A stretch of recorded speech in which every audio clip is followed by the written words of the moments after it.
मैं प्रतिक्रिया देने वाले साधु संत साध्वी और कथावाचकों को भी कहना चाहूंगा कि आपके शब्दों में धार, तेज और वो ज्वालामुखी दिखना चाहिए जो संतों की हत्या के वीडियो के बाद आता है। आपको भी भाषा समय के साथ बदलनी पड़ेगी, नहीं तो सरकारें तो वैसे भी गेंडे के त्वचा की होती है, वो उस चमड़ी पर क्या असर पड़ेगा इन शब्दों और भाषाओं का। हमारे साथ साध्वी सरस्वती जी जुड़ी है। साध्वी जी, पूरे देश में जो मांग उठ रही है उसको लेकर आपका क्या कहना है? नमस्कार। जैसा कि आप सभी जान रहे हैं, सुदर्शन टीवी के माध्यम से आप सभी देख रहे हैं, और जिस प्रकार से 16 तारीख को 2 संत जो कि जूना अखाड़े के ऐसे संत जो एक विशेष कार्य से उस मार्ग बिल्कुल, से ये जा घटना रहे सब थे। जानते हैं। अब हम आगे बढ़ रहे हैं। हम कह रहे हैं कि जांच पुलिस से हटाकर यूपी पुलिस को देनी चाहिए। जी हाँ, मैंने आपके विषय को सुना और आपके सारे सवालों को भी सुना। हमेशा हम जानते हैं और ये बात देखा गया है कि बहुत ज्यादा जब ऐसे विशिष्ट मामले होते हैं या कोई ऐसा केस होता है जो सॉल्व नहीं किया जा सकता, तो अक्सर केस को ट्रांसफर किया जाता है और कुछ भी नामुमकिन नहीं है। और पूर्णतः मैं भी इस बात से बहुत ज्यादा सहमत हूँ कि महाराष्ट्र सरकार पे तो बिल्कुल भी भरोसा नहीं है, क्योंकि जिस प्रकार से पुलिस के पीछे छुप छुप करके संत अपने प्राणों की दुहाई दे रहे थे कि मुझे बचाओ, और जिस तरीके से पुलिस की साठगांठ है, मुझे किसी भी तरीके से नहीं लगता कि महाराष्ट्र सरकार इस केस को आगे रुख लेकर के अच्छी तरीके से लगाएगी। तो मैं केंद्र सरकार और योगी सरकार से ये कहती हूँ कि केंद्र सरकार इस मामले को लेकर के योगी सरकार को दे, और केंद्र सरकार अपने हाथ से लेकर के उन लोगों को चिन्हित करके, क्योंकि जैसा कि आपने कहा 600 लोगों को जोड़ा जा रहा है, ज्यादा संख्या जब बढ़ेगी तो केस उतना ही वीक होता जाएगा और लोगों को काम ना करने की उतनी फुर्सत मिल जाएगी। तो कहने का मतलब कि इस जितने लोग वीडियो में दिखाई दे रहे हैं उनको चिन्हित किया जाए और कड़ी से कड़ी, क्योंकि इस प्रकार की निर्मम हत्या तो मैंने अपने पूरे जीवन काल में साध्वी जी, हम कड़ी से कड़ी शब्द को भी हमने डिफाइन किया। हम कह रहे फांसी और कुछ नहीं, फांसी। बिल्कुल बिल्कुल बिल्कुल बिल्कुल, क्योंकि जिस प्रकार से पुलिस के सामने आप सभी ने ये वीडियो देखा है, बिल्कुल, और निर्मम मैंने पूरे जीवन काल में या किसी ने भी नहीं देखी होगी, तो इसके लिए तो फांसी की सजा भी कम होती है। पहली बात, वो भगवाधारी थे। दूसरी बात, उनका कोई कसूर नहीं था। तीसरी बात, वो अपने प्राणों के लिए इधर उधर बचते फिर रहे थे, लेकिन कानून के सामने जिस पुलिस की आज पिछले महीने भर से हम सभी उनको कितने रिस्पेक्ट से, कितनी भावनाओं से मिलकर के कोरोना जैसे उनको कोरोना वारियर्स की तरह सम्मान दे रहे हैं, वही पालघर की एक छोटे से अपराध, एक उस छोटे से एरिया के पुलिस वालों की वजह से आज पूरी फोर्स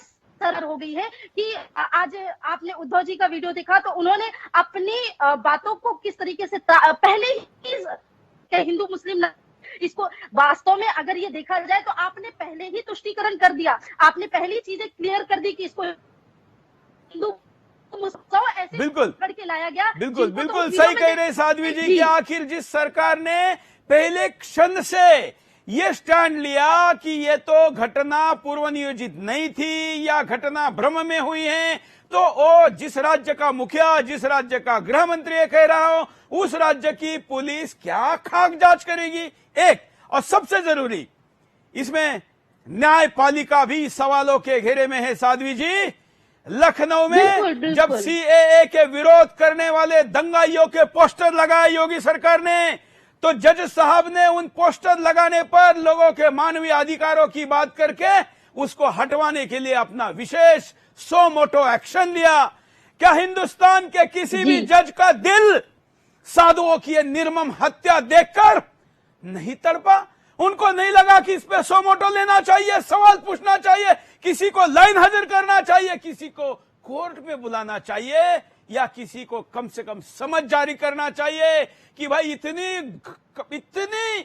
मतलब उसके लिए शब्द नहीं है जिसको हम ये कहे कि ये मनुष्य हत्या कर ही नहीं सकता। ऐसी दानवों की तरीके से की गई हत्या पर इस देश के किसी न्यायपति ने अभी तक कोई भी सो मोटो एक्शन नहीं लिया। लेकिन गुजरात में दंगे हुए तो नरेंद्र मोदी सरकार पर सवाल उठाकर आज जो लोग महाराष्ट्र सरकार में हैं, वही शरद पवार, वही कांग्रेस, ये कहती रही कि गुजरात में न्याय नहीं हो सकता, सोहराबुद्दीन की केस भी बाहर चलाओ। आपको पता होगा कि ये तमाम केसेस महाराष्ट्र में चली थी।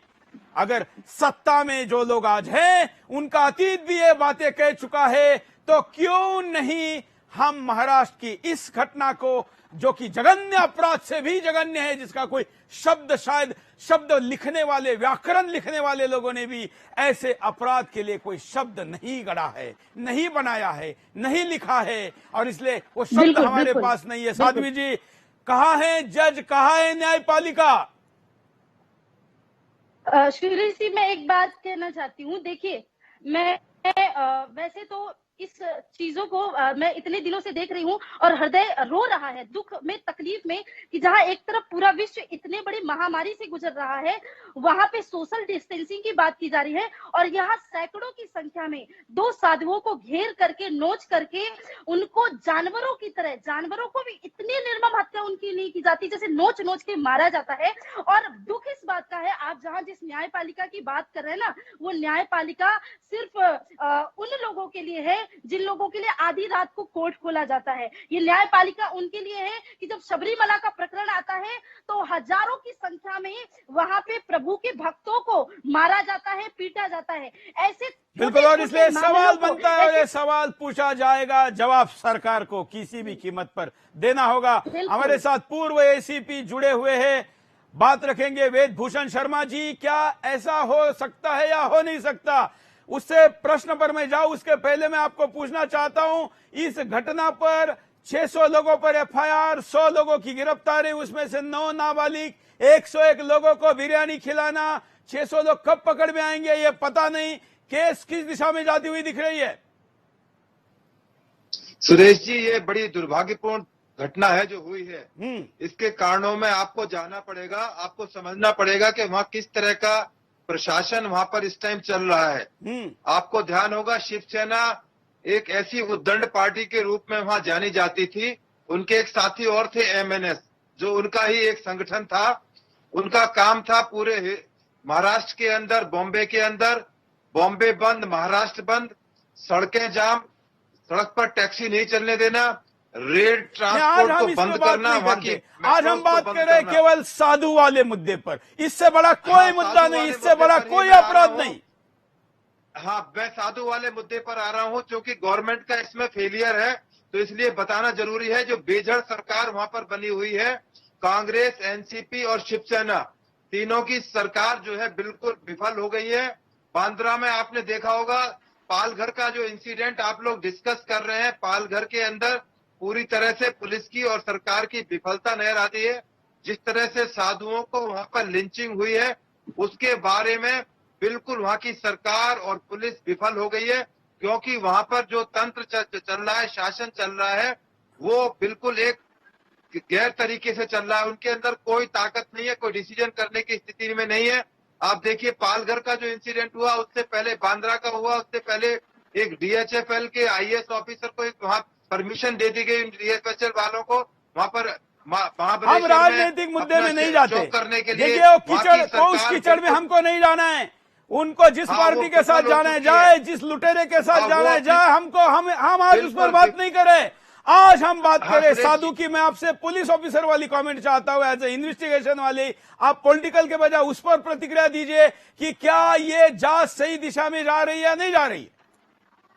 देखिए, जांच पर तो उन्होंने एक आप ही ने बताया कि 100 आदमी उसमें अरेस्ट हो चुके हैं और 9 बच्चे नाबालिग उसमें अरेस्ट हो चुके हैं। इन्वेस्टिगेशन बिल्कुल ठीक चल रही है। अब क्योंकि सरकार के ऊपर इतना प्रेशर आ चुका है, केंद्र सरकार के ऊपर, मीडिया का, प्रिंट मीडिया का इतना प्रेशर है, इन्वेस्टिगेशन उसके बावजूद केवल 20% अपराधी ही पकड़े गए हैं, 80% नहीं पकड़े गए। चलिए राजपुंज के पास चलते हैं। शिवसेना से हमारे साथ आज जुड़े हैं राजपुंज जी। बल्कि मैं कहता हूं, क्या मैं जांच करानी चाहिए। धन्यवाद शर्मा जी, आपके पास मैं दोबारा आऊंगा। राजपुंज जी, मैं हिंदू हृदय सम्राट बाला साहब ठाकरे जी के शिव सैनिक के साथ बात कर रहा हूं, या शरद पवार के साथ दबे हुए सरकार के साथ चल रही शिवसेना के शिव सैनिक के साथ बात कर रहा हूं? मैं किससे बात कर रहा हूं, पहला परिचय दीजिए, फिर मैं आपको प्रश्न पूछूं। जरा आपका तो आवाज भी नहीं आ रहा है। सुरेश जी, हाँ, हम बाला साहब ठाकरे की विचारधारा से ही चल रहे हैं, हमारी आइडियोलॉजी वही है और कहीं भी कोई फर्क नहीं है। और ये इन सब पर जिन्होंने इतनी निर्मम हत्या जो हुई है वहां पर संतों की, उस पर बिल्कुल हम आपके साथ खड़े हैं, पूरा हिंदुस्तान खड़ा है और इस पे सब कार्रवाई होगी। आप देखना, किसी को बख्शा नहीं जाएगा, इनमें से एक को भी बख्शा नहीं जाएगा। राजपूत, मुझे आप जवाब दीजिए, आज बाला साहब ठाकरे होते तो क्या सजा मांगते? जवाब दीजिए। सजा मांगते और हम तो चाहते उससे बदतर सजा मिले इनको। तो कितने दिन में देंगे? सर, जितनी जल्दी हो सकेगा। बाला साहब होते तो कितने दिनों में मांगते? आज बाला साहब होते तो कितने दिनों में सजा मांगते? देखिए, बाला साहब होते तो बहुत कुछ और होता, और बाला साहब आज नहीं है तो भी कोई कमी नहीं रहेगी। आपने कह दिया, क्योंकि बाला साहब शरद पवार के साथ दबते नहीं। बाला साहब सत्ता के लिए वो कहते साधु की हत्या पर अगर मैं न्याय नहीं दे पा रहा हूं तो ऐसी सरकार को लात मार के फेंक दूंगा। लेकिन बाला साहब जाने का आज दुख, उनकी कमी तो महसूस हो रही है। इतनी भी मत होने दीजिए राज जी कि मैं आपको शिव सैनिक कहूं, इसमें मुझे शर्म महसूस देता हूं। सुरेश जी, मैं आपको आश्वासन देता हूं, हमारे माननीय मुख्यमंत्री उद्धव ठाकरे जी बिल्कुल इस पर पूर्ण रूप से कार्रवाई करने के लिए एक एक को नहीं बख्शेंगे। उन्होंने साफ कह दिया है, आप के पीछे देख लीजिए, जो भी आप पीछे उनके इंटरव्यूज देख रहे हैं, उन्होंने साफ इस तौर पे बोला है कि मैं बिल्कुल किसी को नहीं बख्शूंगा। साफ अगर कुछ बोला है तो सिर्फ एक बात बोली है, साफ अगर कुछ बोला है तो सिर्फ एक बात बोली, वो बात ये है कि ये पूर्व नियोजित नहीं था, ये धार्मिक नहीं है और ये भ्रम के कारण हुआ है। जब राज्य का मुखिया ये कहे कि ये घटना भ्रम के कारण हुई है तो फिर ये अपराध के श्रेणी में तो वैसे भी नहीं आता ना। एसीपी साहब, क्या कोई भ्रम से हुआ अपराध के श्रेणी में कैसे आएगा? ये तो कोर्ट में केस वीक हो गई। सुरेश जी, जब खुद कानून के तोड़ने वाले खुद सरकार के अंदर आकर बैठ गए हैं, इनका इतिहास रहा है शिवसेना का। पुलिस को जिस तरह से ये मिसयूज करते थे, पुलिस को जिस तरह से दबाया जाता था, अब बदकिस्मती से ये सरकार के अंदर बैठे हुए हैं, तो पुलिस से कैसे उम्मीद कर सकते हैं कि पुलिस इनकी बिल्कुल स्वतंत्र होगी और पुलिस काम नहीं कर पाएगी? ना पुलिस को वहाँ फ्री हैंड दिया जा रहा, ना पुलिस को वहाँ काम करने दिया जा रहा। पुलिस को बिल्कुल एक तरह से फेलियर की कगार पर ले आए हैं। इसके लिए शिवसेना और इनके नेता, इनकी पार्टी जिम्मेदार है। जहाँ तक ठाकरे साहब का सवाल था, वो एक बहुत मजबूत किस्म के हिंदू नेता थे, वो तो खुद भगवा पहनते थे। यदि आपको ध्यान होगा, और जिन्होंने ये कार्य किया है ऐसा। चलिए आगे बढ़ते हैं। हम आगे कई सवालों के जवाब, जो 10 सवाल हमने पूछे उसके जवाब हमको सरकार से चाहिए। हम इस वक्त आपको एक सिलसिलेवार तरीके से सरकार के सामने दोबारा रखते हैं कि हम आखिर ये कहने पर क्यों मजबूर हुए। देखिए,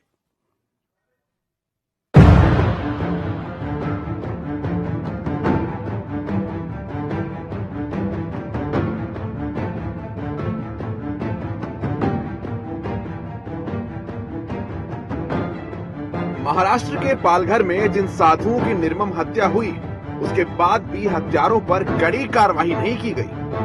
अब सवाल ये उठता है कि साधुओं की हत्या के पीछे किस तरह की प्लानिंग थी। आज साधुओं की हत्या का 9वां दिन है, उसके बावजूद 80% हत्यारे पुलिस की पकड़ से बाहर क्यों हैं?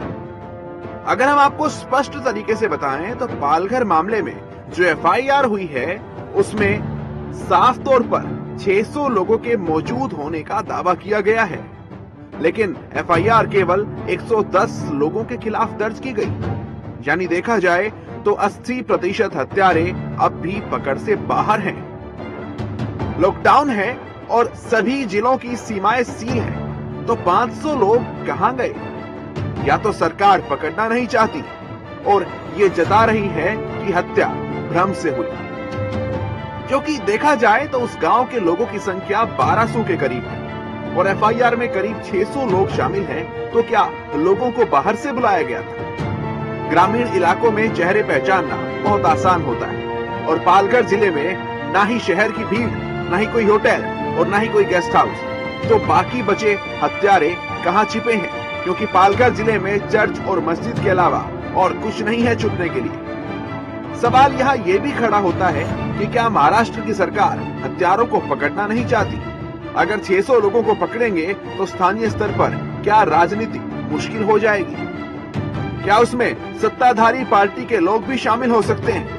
क्योंकि महाराष्ट्र में कुल 5 प्रमुख पार्टियां हैं, जिसमें भाजपा, शिवसेना, कांग्रेस, एनसीपी और मनसा शामिल हैं। ऐसा माना भी जाए थोड़ी देर के लिए तो 75% सत्ता के लोग हो गए और जो पकड़े गए हैं वो भाजपा के हैं और एनसीपी वाले फरार हैं। अब सवाल ये भी खड़ा होता है कि सरकार चाहती है पर पुलिस नहीं चाहती। क्यों?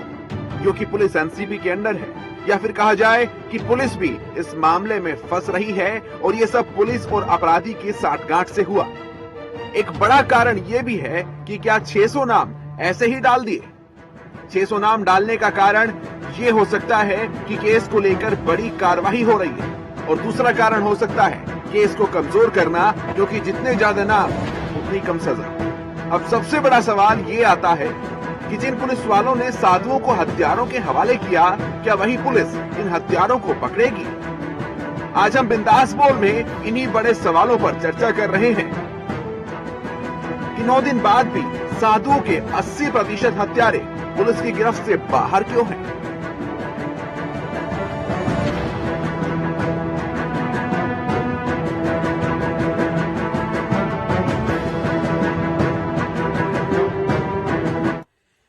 तो ये स्थिति है। पोल ले लेते हैं। आज हम 4 बार देखेंगे। आज 80% से शुरू हुआ पोल, इस वक्त कहां पहुंचा है? क्या पालघर की जांच योगी सरकार को देनी चाहिए?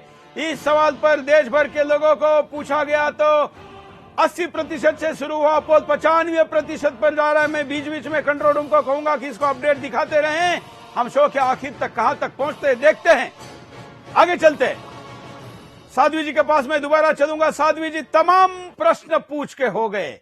सरकार के जवाब आने की उम्मीद इसलिए नहीं है क्योंकि सरकार को पता है कि कोरोना के दौरान साधु संत या उनके समर्थक कुछ कर नहीं सकते। मामला को टालो। 30 तारीख तक की पुलिस कस्टडी की बात की गई है। आगे कुछ होने की संभावना होगी तो तब देख लेंगे। क्या ये रवैया है? देखिए, मैं आपसे ये बात कहना चाहती हूँ सुरेश जी कि मुझे ऐसा नहीं लगता कि सरकार ये सोच रही है। मुझे ये लगता है कि सरकार ये सोच रही है कि ये इनका नाम तो कल्पवृक्ष गिरी और इनका नाम सुशील गिरी था। इनका नाम अखलाल नहीं है कि लोग छाती पीट पीट करके रोएंगे। इनका नाम इस पर्टिकुलर, मैं ये नाम इसलिए ले रही हूँ कि आप जानते हैं कि जब एक अखलाल मरता है तो कैसे लोग छाती पीट पीट कर रोते हैं और इतना बड़ा मुद्दा बनाते हैं। लेकिन 2 संतों के लिए जब लोगों ने सोशल मीडिया पे आवाजें उठाना प्रारंभ किया, तब इस तरीके से बात आई कि सामने से उद्धव सरकार ने सीधे सीधे कह दिया कि इस मामले को हिंदू मुस्लिम ना किया जाए। समस्या इस बात की है कि इस देश में हिंदुस्तान एक हिंदू देश है जहां पे हम रह रहे हैं। तो अगर इस देश में भी भगवे का सम्मान नहीं होगा, संतों को इतनी बेरहमी से, इतनी बेइज्जती से पीटा जाएगा और उसके बाद उनकी हत्या कर दी जाएगी और उसका एक ड्राइवर को भी इतने निर्मम तरीके से मार दिया जाएगा। मैं अभी एक बंधु की बात सुन रही थी तो उन्होंने कहा ये बात कि ये जो हुआ है ये अनजाने में हुआ है, ये साजिश नहीं है। तो मैंने जब एक महिला का प्रकरण सुना तो वहाँ की जो सरपंच है वो शायद महिला है और उन्होंने कहा कि मैंने 2 घंटे तक इस मुद्दे को रोक करके रखा था। मैं ऐसा कहता हूँ साध्वी जी, जिसकी बात आप कर रहे हो बाइट में दिखा देता हूँ कि वहाँ की सरपंच क्या कहती है। मराठी में बोल रही है, वो बोलेगी और उसको मैं पीछे से बताऊंगा कि वो क्या कह रही है, जिससे कि देश की जनता को पता चले कि इस घटना को सबसे मजबूत तरीके से किसी व्यक्ति ने रोका तो इसी सरपंच ने रोका और इस सरपंच के वहां से हटने के बाद वो हत्या हुई और आज इस सरपंच को भी आरोपी में तो लिया ही लिया है, उसको जान से मारने की धमकी दी जा रही है और इसने ये वीडियो जारी किया है जो मैं इस वक्त आपको दिखाता हूं। देखिए सरपंच जहां पर घटना घटी। ग्रामपंचायत आम्ही 3 तास कंट्रोल केलं त्या साधूंना। ती गाडी तोडफोड केलेली तेवढेच, त्यांना तिघे पण ते जिवंत होते, ड्रायव्हर आणि 2 साधी होते ते पण जिवंत होते, त्याला आम्ही काहीच होऊ दिलं नाही। नंतर पुलिसवाले आले आल्या परिषद सदस्य था, उनको तब तक मारा नहीं गया था। पण साहेब आवाज उचलला, काय सरपंच बाईचं मानायला तयार नाही तर माझी तरी ऐका असं. त्यांनी पण काहीच आवाज उचलला नाही आणि पोलिसांनी पण काहीच आवाज उचलला नाही. सरपंच अधिकार होता तेवढं मी माझं कर्तव्य केलं.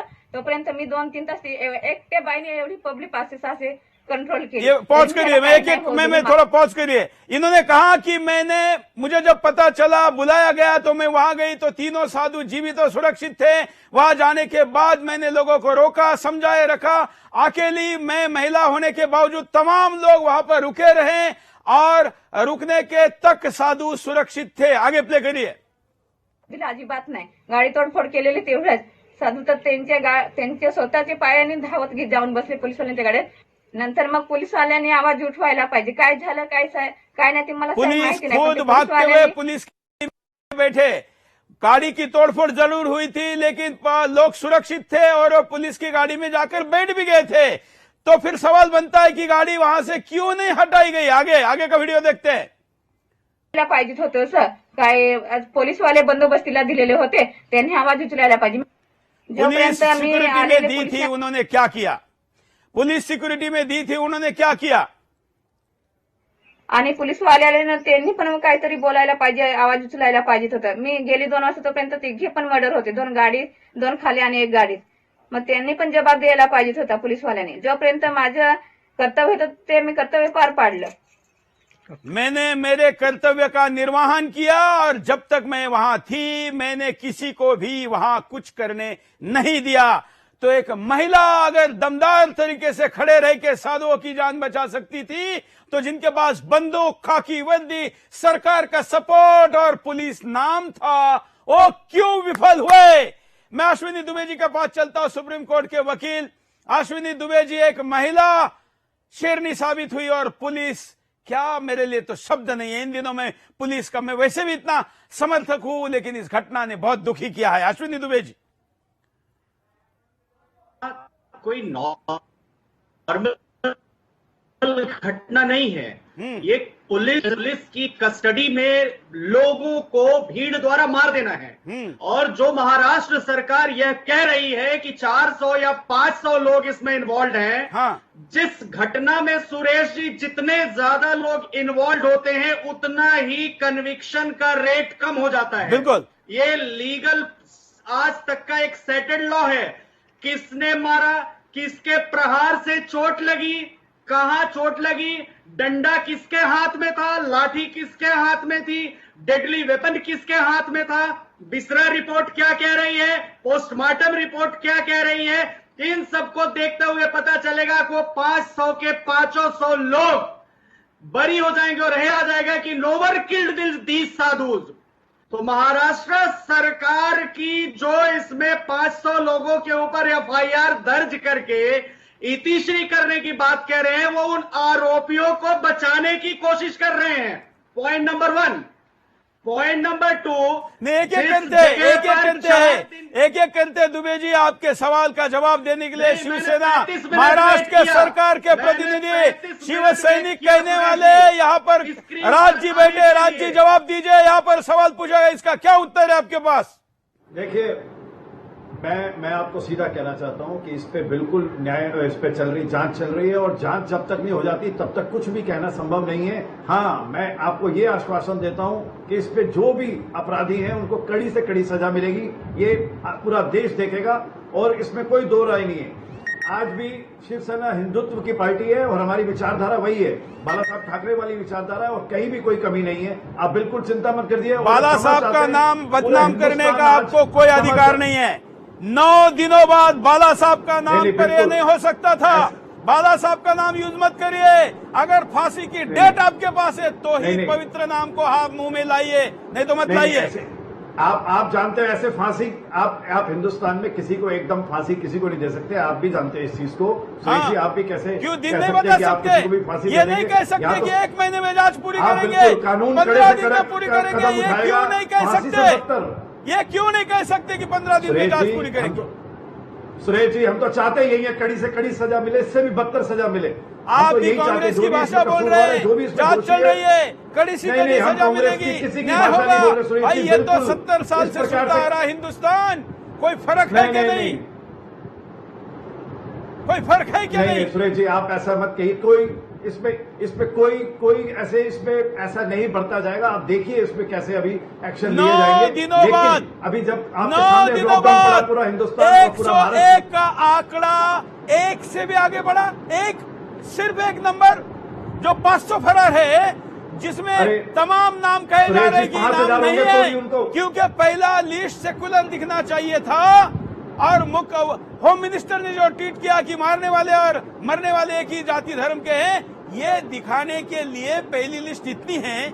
अभी भी इसका जवाब नहीं मिला कि शोएब नाम जो सुनाई दे रहा है वो सच में कहां है। और आप बोल रहे हैं कि काम चल रहा है। 9 दिन में एक भी पुलिस, मैं शर्मा जी के पास चलता हूं जो एसीपी है। शर्मा जी, मुझे बताइए, जहां पर कोई शहर ना हो, भागने के लिए बहुत ज्यादा जगह ना हो, लॉकडाउन चल रहा हो, पालघर जैसे छोटे से जगह से आखिर 500 लोगों में एक व्यक्ति भी 9 दिन में हाथ में नहीं आना, इससे का क्या कहेंगे एसीपी साहब? जी हाँ जी सुरेश जी, क्या आपको सवाल सुनाई दिया? जो जिस तरह से ये सारा मामला विवेचना का, इन्वेस्टिगेशन का है, या तो हम स्टेट गवर्नमेंट की जो पुलिस है वो जो इन्वेस्टिगेशन कर रहे हैं या तो उस पर ट्रस्ट करें, या फिर इसकी इन्वेस्टिगेशन सीबीआई को ट्रांसफर कर दी जाए, जिससे कि फेयर इन्वेस्टिगेशन हो सके। जहां तक 30 डेज की इन्वेस्टिगेशन का संबंध था, कानून में 90 डेज का प्रोविजन है। 90 दिन तक पुलिस को अधिकार है कि पुलिस की इन्वेस्टिगेशन करें। यदि 30 दिन के अंदर उल्टा सीधा करके यदि धक्का दे दिया गया तो और ज्यादा नुकसान हो जाएगा। केस में जो एविडेंस इकट्ठे करने हैं, साक्ष्य इकट्ठे करने हैं, जो एविडेंसेस जो कोर्ट के अंदर सामने प्रस्तुत किए जाने हैं, तो जो प्रॉपर एक टाइम है 90 डेज का, वो दिया जाना चाहिए। मैं फिर दोबारा कहता हूं कि इसकी इन्वेस्टिगेशन, यदि जैसा हंगामा हो रहा है पूरे हिंदुस्तान में साधुओं की हत्या को लेकर, इसकी इन्वेस्टिगेशन फेयर तरीके से करने के लिए सीबीआई को ट्रांसफर कर देना चाहिए। बल्कि स्टेट गवर्नमेंट को खुद रिकमेंड करना चाहिए कि इसकी इन्वेस्टिगेशन अब सीबीआई को हैंड ओवर कर दी जाए। यदि लग रहा है कि वो इन्वेस्टिगेशन नहीं कर पाएंगे या उनकी इन्वेस्टिगेशन के ऊपर लोग सवाल उठा रहे हैं, तो उसका सबसे बड़ा तरीका यही है।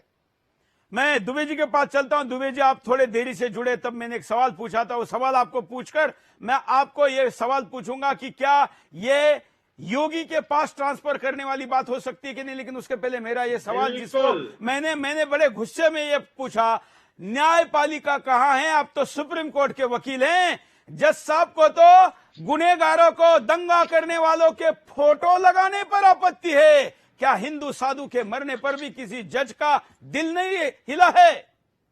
देखिए, बिल्कुल इस मामले में अगर सुरेश जी हम देखें तो पुलिस के पार्ट पर, एडमिनिस्ट्रेशन के पार्ट पर, स्टेट गवर्नमेंट के पार्ट पर, law and order enforcing agency के पार्ट पर 100% फेलियर है। रही बात इन्वेस्टिगेशन को एक स्टेट से दूसरे स्टेट में ट्रांसफर करने की, तो समय समय पर ऐसे ट्रांसफर्स हुए हैं। चाहे आप नीतीश कटारा हत्याकांड देख लीजिए, जिसमें डीपी यादव के बच्चों की इन्वेस्टिगेशन ट्रांसफर हुई। चाहे आप कुलदीप सेंगर के उसमें रेप उन्नाव कांड देख लीजिए, उसमें इन्वेस्टिगेशन ट्रांसफर हुई। चाहे जम्मू कश्मीर के अब याकूब में वो जो जितने भी वहां पर एंटी नेशनलिस्ट हैं, टेररिस्ट हैं, जो भी यासिन मलिक, उन लोगों के इन्वेस्टिगेशन की ट्रांसफर करने की बात हुई हो। जिस राज्य की मशीनरी 4 दिन बाद एफआईआर दर्ज करती है नृशंस हत्या की, वहां आप फेयर इंपार्शियल इन्वेस्टिगेशन की उम्मीद कैसे कर सकते हैं?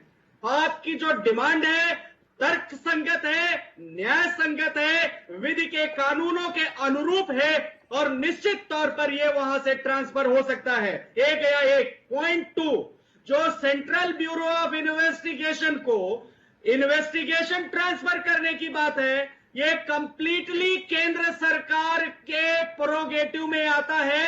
केंद्र सरकार स्टेट गवर्नमेंट की रिकमेंडेशन पर या स्वयं से या सुप्रीम कोर्ट की या हाई कोर्ट की डायरेक्शन होने पर सीबीआई के पास इन्वेस्टिगेशन किसी मामले की जाती है। और यह बात तथ्यात्मक है, यह बात तर्कसंगत है, और कानूनी रूप से आज के 2 साल बाद या 4 साल बाद जब हम डिस्कस करेंगे तो हम पाएंगे कि इस केस में सजा नहीं हो पाई। क्यों नहीं हो पाई? क्योंकि असली मुजरिम जिसने वार किया जिससे पोस्टमार्टम रिपोर्ट में बॉडी में इंजुरी आई, वो वेपन ही गिरफ्तार नहीं होगा क्योंकि 500 मुजरिम है। बिल्कुल। तीसरा, जिस पुलिस की प्रोटेक्शन में उन साधुओं की नृशंस हत्या होती है, वही पुलिस जांच कर रही है। आप कैसे उम्मीद कर सकते हैं कि वहां फेयर और इम्पार्शियल इन्वेस्टिगेशन होगा? बिल्कुल, यही प्रश्न है। मैं साध्वी जी के पास चलता हूं। साध्वी जी, आपकी कई साधु संतों से बात हुई होगी, क्या लोगों का कहना है? साध्वी जी। जी मेरे गुरुजी खुद, जी आपको मेरी आवाज आ रही है? बिल्कुल, आप लाइव में जुड़ी है, बोलिए। गुरुजी और मुझसे जुड़े हुए सारे साधु संत जिनसे मेरी अभी तक बात हुई, सारे साधु संत बहुत आक्रोश में हैं। और उससे पहले मैं जो इससे पहले अपनी बात कर रही थी, उस बात को 1 मिनट के लिए पूरा करूंगी, फिर इस बात पे आऊंगी। जब ये बात आप कर रहे थे, उस महिला की आप क्लिप दिखा रहे थे, जो सरपंच है वहां की, उन्होंने जब इस बात को कहा, तो जो सरकार अपनी एक बात बता रही है, सरकार जो कह रही है कि ये एक जानबूझ के किया हुआ या साजिश के तहत किया हुआ कार्य नहीं है, तो बिल्कुल ये साजिश के द्वारा किया गया है।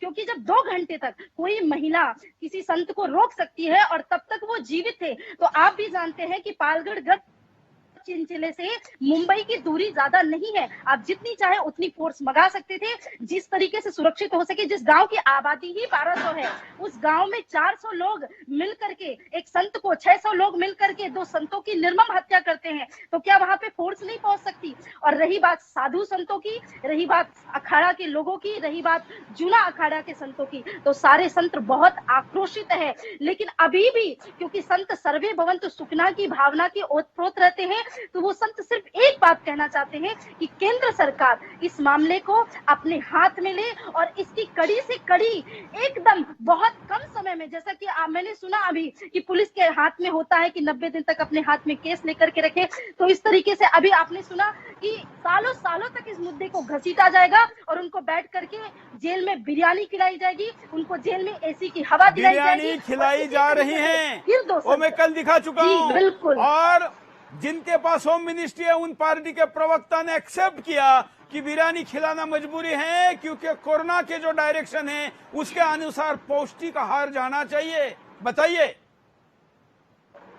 कोरोना के अनुसार सोशल डिस्टेंसिंग की भी बहुत बड़ी बात हमने रखी है। प्रधानमंत्री जी ने देश की सारी जनता को समझाया है, और वो सोशल डिस्टेंसिंग का किस तरीके से पालन हुआ है, उसकी किस तरीके से धज्जियां उड़ी हैं, ये आपने देखा है, ये सारी दुनिया ने देखा है। तो बिल्कुल, तो इसलिए इस प्रकार का अगर जांच, इस प्रकार का उसका रुख है, तो उसका अंजाम क्या होगा हम समझ सकते हैं। मुख्यमंत्री ने क्या कहा? राज जी, आप कह रहे हैं ना, मैं आता हूं आपके पास। राज जी, आपको छोड़ेंगे नहीं। पहले उद्धव ठाकरे ने क्या कहा था, ये देखिए।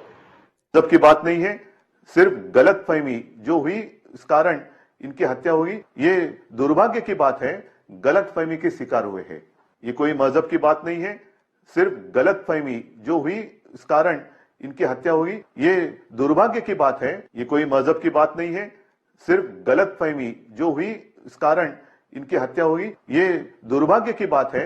गलतफहमी के शिकार हुए हैं, ये कोई मजहब की बात नहीं है।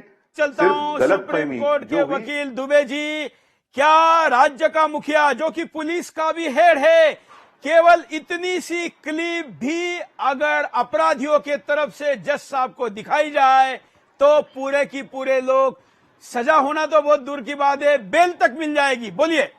गलत फहमी में, बिल्कुल हाँ, गलत फहमी में हत्या करना, वो इस तरह का स्टेटमेंट देने वाला व्यक्ति जो एक इस राज्य का लॉ एंड ऑर्डर का हेड है, जो एक राज्य का कंट्रोलिंग चीफ मिनिस्टर है, जो एक राज्य की law and order enforcing agency का हेड है, जो एक राज्य की पुलिस का हेड है, जो एक राज्य की तमाम इन्वेस्टिगेटिंग एजेंसीज का हेड है, वो कहता है गलत फहमी में हत्या होती है। और ऐसी हत्या, एक दूसरा बयान कि भारत में उस मार्ग से नहीं जाना चाहिए, यानी आप बलूचिस्तान में जा रहे हैं, पाक ऑक्यूपाइड कश्मीर में जा रहे हैं क्या, अफगानिस्तान में जा रहे हैं क्या, इस्लामाबाद में जा रहे हैं क्या कि आपको पाकिस्तान की पुलिस पकड़ लेगी? भारत के इस देश में रहने वाले हर व्यक्ति का हर सड़क को इस्तेमाल करने का अधिकार है। ये मैं लॉयर होने के नाते भी कहता हूं, इस देश का नागरिक होने के नाते भी ये बात कहता हूं।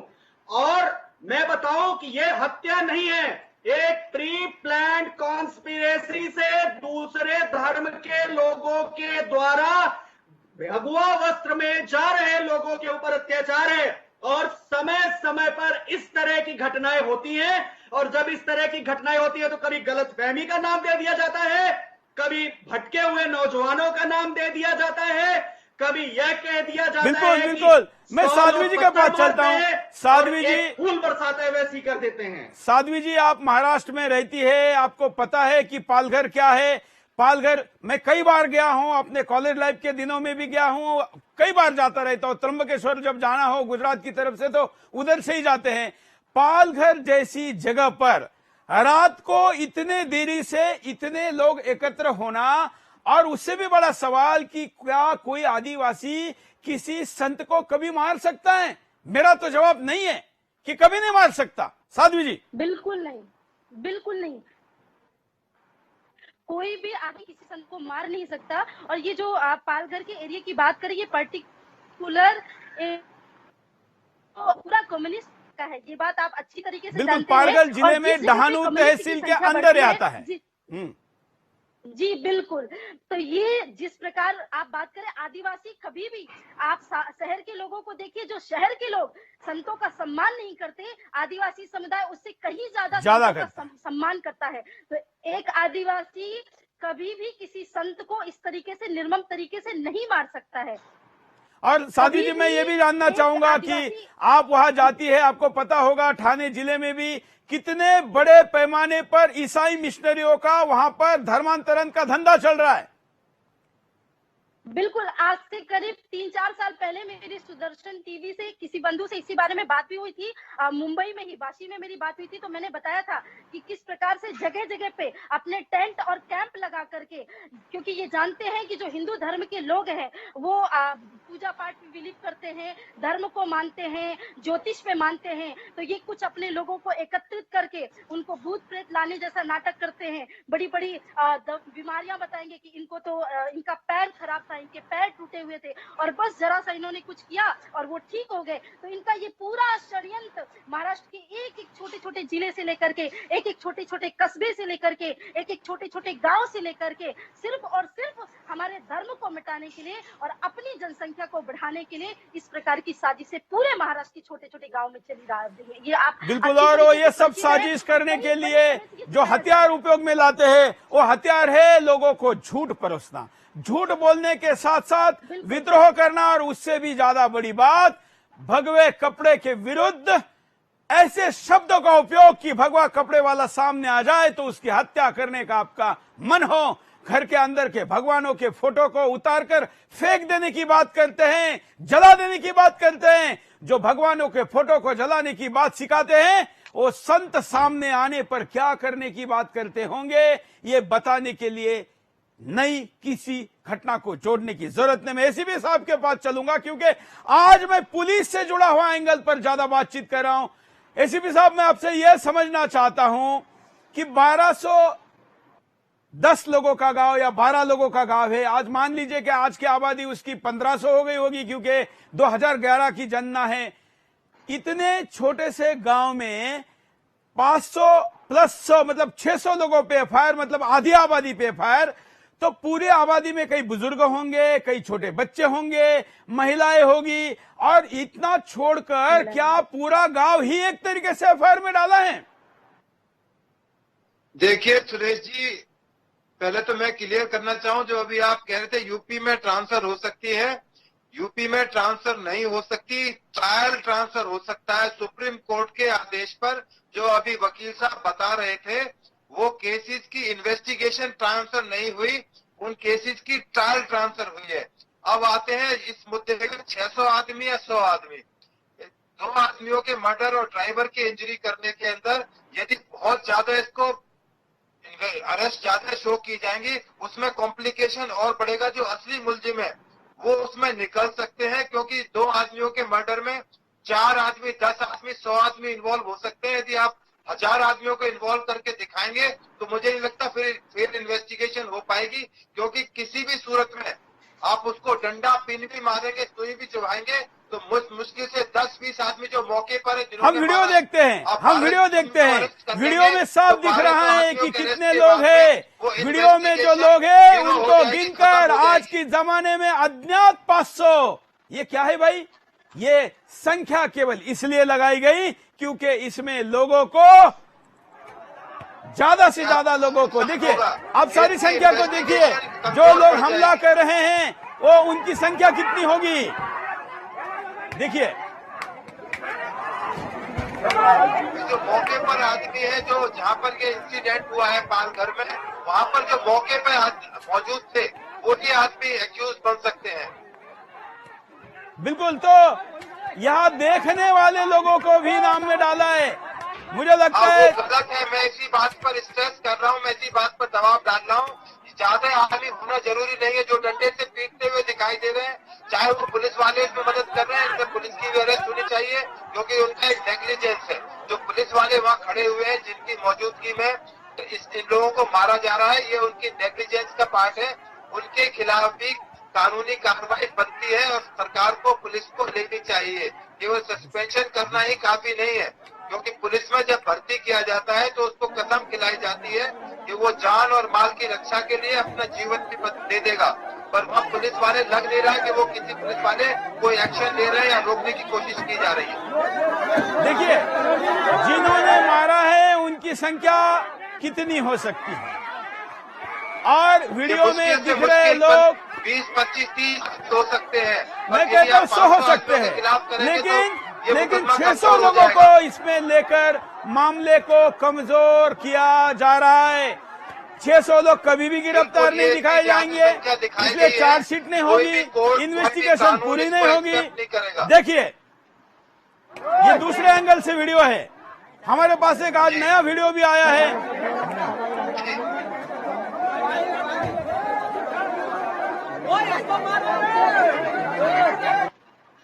ये एक और वीडियो, ये देखिए, गाड़ी में लोग बैठने के बाद ये उसमें सरिया रॉड मारा है। बिल्कुल, ये देखिए, इसलिए इनके गर्दन में, इनके मुंह में, आंखों में, कान में, शरीर में जितने होल है उससे ज्यादा होल किए गए। ये देखिए, नया वीडियो है, देखिए गाड़ी के अंदर बैठे हुए लोगों पर कैसे सरिया मार रहे हैं, वहां हिलने को जगह नहीं।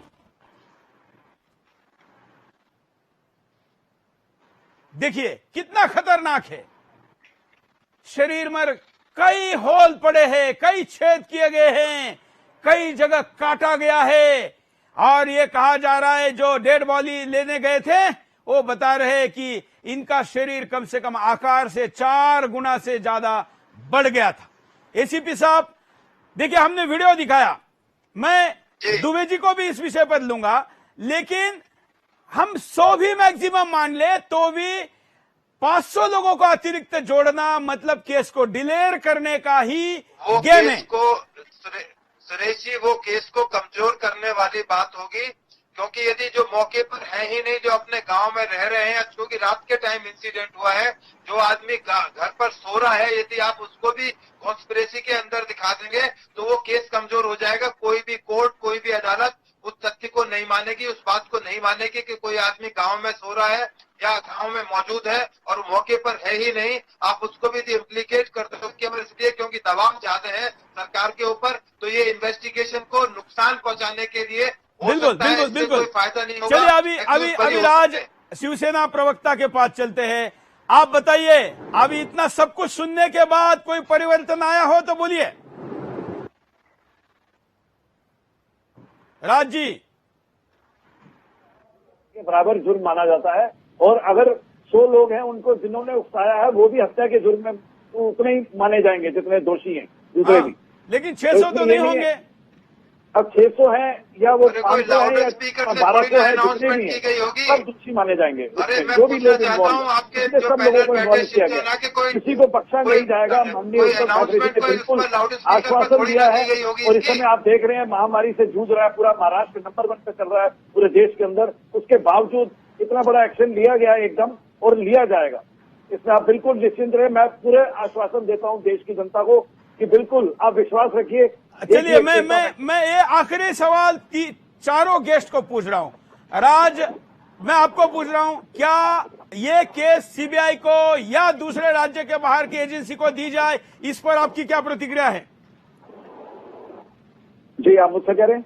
हाँ, देखिए, मैं इसमें कुछ नहीं कर सकता अभी। तो चलिए धन्यवाद। मैं आपके अंदर का शिव सैनिक जाग गया ऐसा कह के आपके लिए ताली बजा रहता हूं। कम से कम 50% तो आप मान गए कि मैं कुछ कह नहीं सकता। मतलब आपको महाराष्ट्र सरकार पर भरोसा नहीं, आप कह नहीं रहे दावे के साथ कि नहीं केस कहीं मत जाने दीजिए, हम सजा देकर रहेंगे। मैं आपके अंदर के आधे शिव सैनिक का धन्यवाद करता हूं। एसीपी साहब, केस बाहर देनी चाहिए नहीं, केवल यस या नो में बताइए। सीबीआई द्वारा कराई जानी चाहिए। धन्यवाद, क्योंकि धन्यवाद। मैं दुबे जी का बात चलता हूं। दुबे जी, क्या इस पूरे सिचुएशन को देखते हुए केस कहाँ दिया जाए? लोगों की मांग है कि यूपी योगी आदित्यनाथ को दिया जाए, इसका मतलब यह भी हो सकता है कि स्टेट के बाहर दूसरे एजेंसी को दिया जाए। आपका क्या कहना है? इन्वेस्टिगेशन सीबीआई को दिया जाए और ट्रायल यूपी या ऐसे किसी राज्य में करवाया जाए जहां पर उस राज्य की पुलिस का और उस राज्य की सरकार का प्रभाव नहीं हो। बिल्कुल क्लियरिटी, ये बहुत अच्छी बात है कि इन्वेस्टिगेशन क्योंकि दूसरे राज्य की पुलिस नहीं कर सकती, वो सेंट्रल एजेंसी से किया जाए और ट्रायल महाराष्ट्र के बाहर किया जाए। साध्वी जी, आखिरी प्रतिक्रिया। जी, मैं कहना चाहती हूँ सुरेश जी कि संत के साथ हुए इस अपमान और संत की हुई इस हत्या का कोई भी बहुत सटीक तरीके से अगर इसका विश्लेषण कर सकता है और इसको न्याय दिला सकता है तो केवल एक संत ही दिला सकता है। और माननीय योगी आदित्यनाथ जी को मैं बहुत अच्छे से जानती हूँ। वो तह तक जाते हैं और तह तक जाकर के जो ये भीड़ को इकट्ठा किया गया है ना, इस भीड़ में से हटा करके उन मुजरिमों को चुन करके वो फांसी के फंदे तक जरूर उनको लेकर के जाएंगे।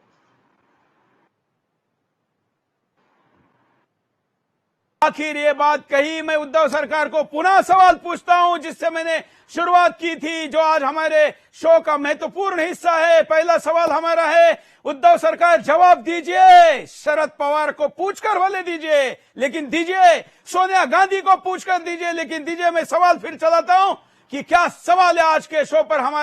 हमारे इन सवालों का एक भी जवाब ना प्रवक्ता दे पाया ना सरकार दे पाई। हमारा पहला सवाल है कि 9 दिनों के बाद भी कहां है आरोपी, क्यों नहीं पकड़ पाई पुलिस, और इसका जवाब नहीं मिला।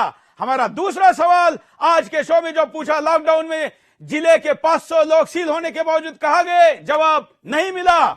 मैं नापास करता जा रहा हूं एक एक सवाल पर मार्क देके सरकार को। तीसरा सवाल, पारगल जिले में ना शहर है ना होटल ना गेस्ट हाउस, लोग कहां छुपे हैं, जवाब नहीं मिला, नापास। चौथा सवाल, सरकार पकड़ना नहीं चाहती, खुद सरकार ही मानती है कि भ्रम से हत्या हुई तो कैसे कार्रवाई करेगी, इसमें भी सरकार फेल, शून्य। 4 सवालों में, क्या गायब आरोपी चर्चा मस्जिद में छुपे हैं, इसकी कोई जांच हुई तो नहीं, शून्य। क्या इस साजिश में पुलिस अपराधी की साठगांठ है, जो कि साफ दिख रही है। जब पुलिस वाले ही हवाली कर रहे हैं संत को तो वो क्या कार्रवाई करेगी, इसमें भी सरकार विफल। क्या 600 नाम जोड़ना एफआईआर में एक साजिश का हिस्सा है केस कमजोर करने के लिए? तो हाँ, पूरे पैनल ने इस बात को स्वीकारा है जो तर्क संगत है। क्या केस को बड़ा करने के लिए ये नाम जोड़े गए? ये जब पूछा गया तो सारे पैनल ने हाँ कहा।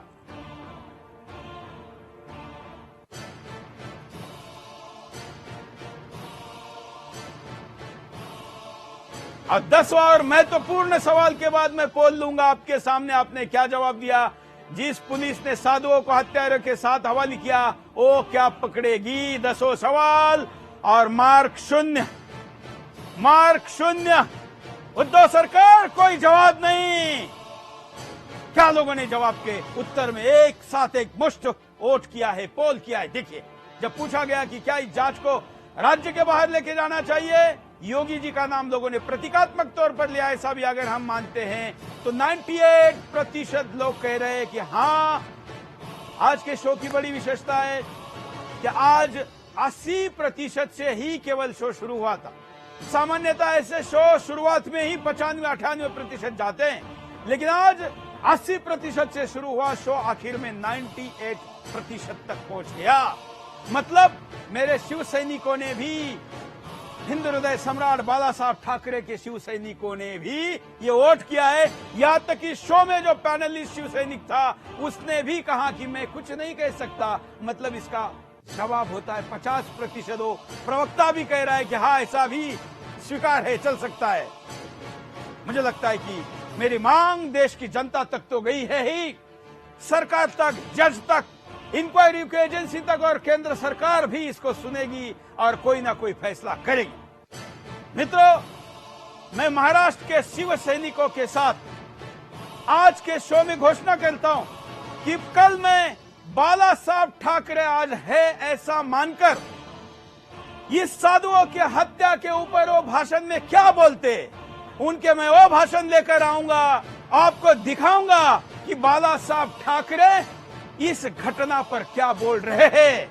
मैं आशा करता हूं कि उद्धव ठाकरे जी कल शनिवार को बिंदास बोल जरूर देखेंगे। आज के लिए इतना ही। जय हिंद।